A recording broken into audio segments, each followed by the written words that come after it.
Hi guys, माझं जेवण झालेलं होतं. मग म्हटलं चिमण्याला थोडंफार टाकू, जसं आपलं जीव राहतो तसं त्यांचाही बी जीव आहे. म्हटलं खा बायानो तुम्ही बी थोडंफार. मग म्हटलं काय करू, तर मी घेतले पेपर चेकिंगला. मुलं सारखे म्हणत होते टीचर पेपर द्या पेपर द्या. मग म्हटलं पेपर चेक करून घेऊ.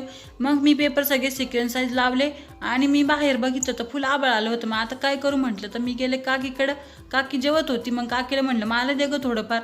मग मी मस्तपैकी खाल्लं. त्याच्यानंतर आहे ना मी थोडंफार मम्मीला टेस्टिंगला घेऊन गेले. माझं मम्मीने तर खाल्लं कमी वाटलं जास्त. त्याच्यानंतर मग मी विचार केला की काकीला नाही एखादं हॉटेलच टाकून द्यावं. आमची काकीने इतकं भारी जेवण बनवती ना, तर मास्टर शेफ सुद्धा फिका पडेल तिच्या पुढं. मग मी तरी पण थोडंफार फ्रीज उघडलं. मला दिसला आंबा, पण तो तर आंबा नव्हता, तो लिंबू होता. मग माझ्या आंब्याची इच्छा मोडली. मग मी फ्रीज बंद करून दिलं. मग म्हटलं डब्यामध्ये काय बी दिसतं का पाहू, तर मला दिसले केळीचे चिप्स. मग मी केळीचे चिप्स घेतले आणि आता डबा मस्तपैकी बंद करून आता मी ते चिप्स खाणार आहे. आणि मी कोणतीही गोष्ट खायची असली ना, तर मी फक्त एकच शो पाहते, तारक मेहता का उलटा चष्मा. माझा फेवरेट शो आहे तो. तोपर्यंत बाय.